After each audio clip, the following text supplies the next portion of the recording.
Hello, Mary Meet.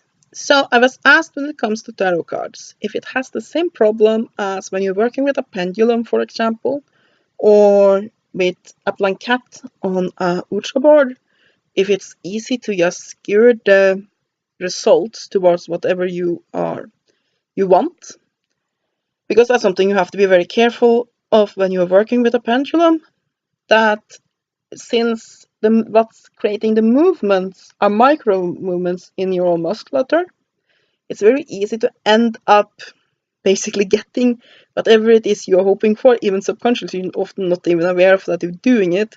So you have to basically concentrate on not desiring a particular result while doing divinations with it.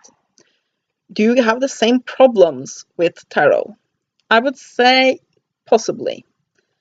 Because a lot of people that are not particularly spiritual and do not think there's any supernatural explanation to why tarot work says that what happens is that your subconscious mind, which processes a lot more than you are consciously aware of, basically make sure that as you shuffle, you put the cards that you are needing for the reply on top.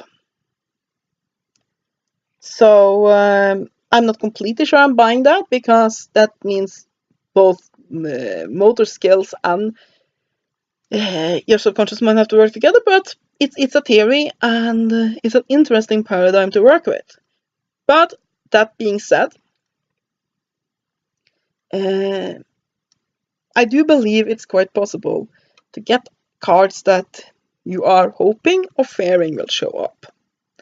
I know that very often I really feel like crap when I do my daily spells and exercises, and I generally do a tarot reading as well. For the day, I get very negative cards. We have towers and tens of swords and the works.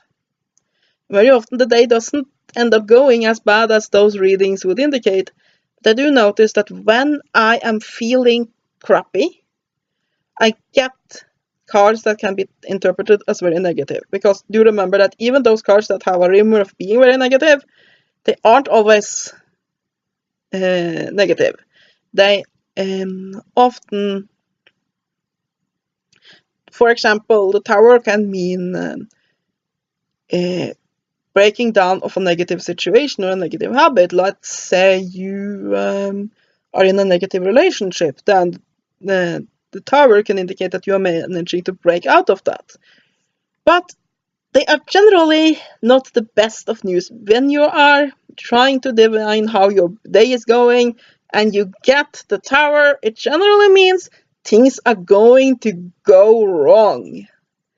And very often end up that not being the result.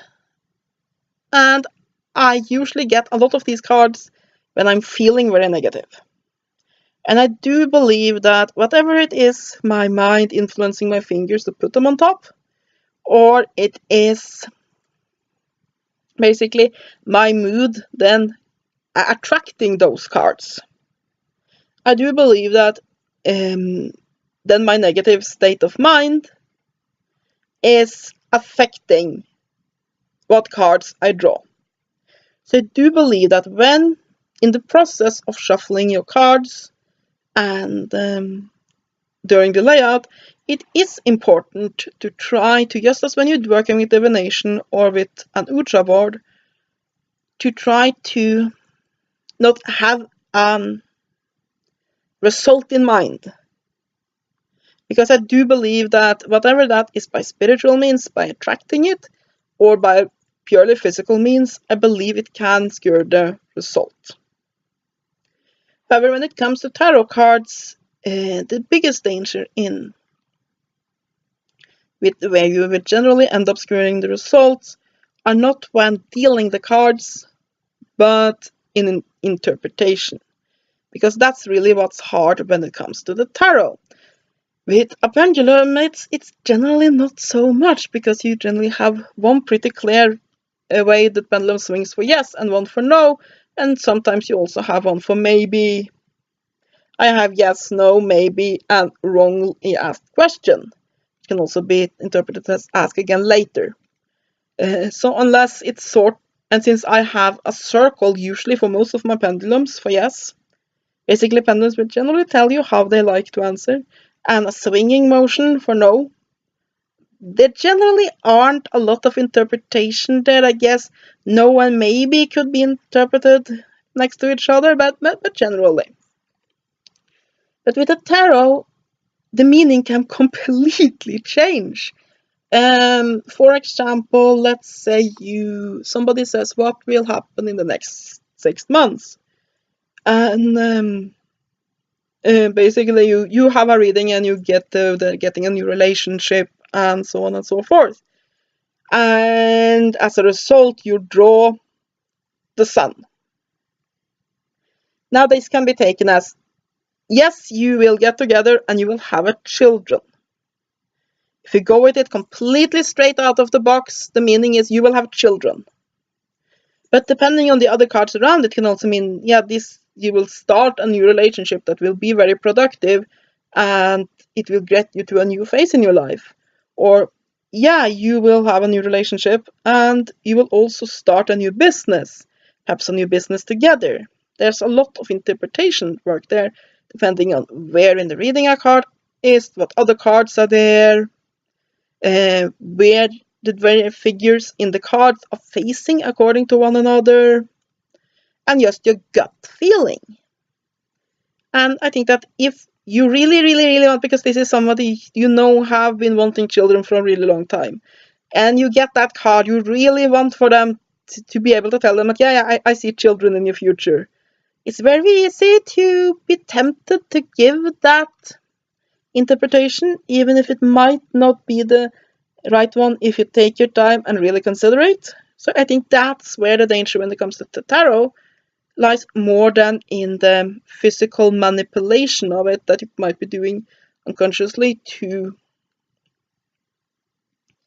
that will skew the results. But I would, like I said, say that I have noticed that my mood very much affects what cards I draw. Unless I then manage to basically get a bit of control of my mind and try to stay neutral while shuffling and dealing, I tend to get very positive cards when I am happy and very negative cards when I am unhappy.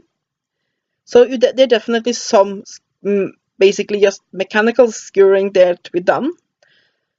But with the tarot, it's more in the interpretation. While in the pendulum, the biggest problem, basically the biggest obstacle to success, as soon as you have learned to consistently make the pendulum move, is that it's very, very easy to make those micro movements give the results you want. So, do he love me? Oh, it seems he does.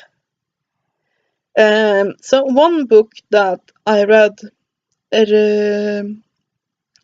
recommended that while working with a pendulum, you would just repeat in your, I wonder what the reply will be, I wonder what the reply will be, I wonder what the reply will be, I wonder what the reply will be.